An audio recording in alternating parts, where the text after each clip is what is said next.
పెళ్లి బరాత్లంటే కార్లను మంచిగా పూలతోటి ముస్తాబు చేపిచ్చి బ్యాండ్ బాజాలు డీజేలు పెట్టి చేస్తుంటారు.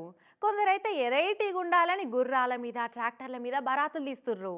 అయితే అంతటేమో గాని యూపీలో యోగి సారు సీఎం అయిన కానుంచి పెళ్లి బరాతులలో ఒక కొత్త ట్రెండ్ నడుస్తుంది. అదేంటంటే యూపీ రాష్ట్రం ఖలీలాబాద్లో ఉండే గీ కృష్ణవర్మ అనేట ఆయన పెళ్లి చేసుకున్నాక బారాత్ను గిట్లా బుల్డోజర్లో తీసిండు. బుల్డోజర్ బాక్సుల పిల్లని పక్కకు కూసబెట్టుకొని ఇంటిదంకా బారాత్ దిప్పించిడు. ఇట్లా ఆగ చూడు పల్లె పల్లె అని ఎట్లా షూతులు ఊపుతుండో సంబరంతోని. బాగానే ఊపుతున్నావు గాని దిగినాక చేతూ తీరా పిల్లగా బాగా ఆత్రపడుతున్నావుగా. పిల్లగాడు బుల్డోజర్ బాబాకు అదే యూపీ సీఎం యోగి సార్కు పిచ్చ ఫ్యాన్ అట. మొన్న జరిగిన ఎన్నికలల్లో వీళ్ళ ఖలీలాబాద్ కేయి కమలం పార్టీ ఓడిపోయిందని ఈ పిల్లనిచ్చిన అత్తగారు ఎక్కిరిచ్చారట. ఇక అది మనసు మీదకి తీసుకుండు మనోడు. పెళ్లి కాగానే బుల్డోజర్ బారాత్ తీయాలని డిసైడ్ అయినట.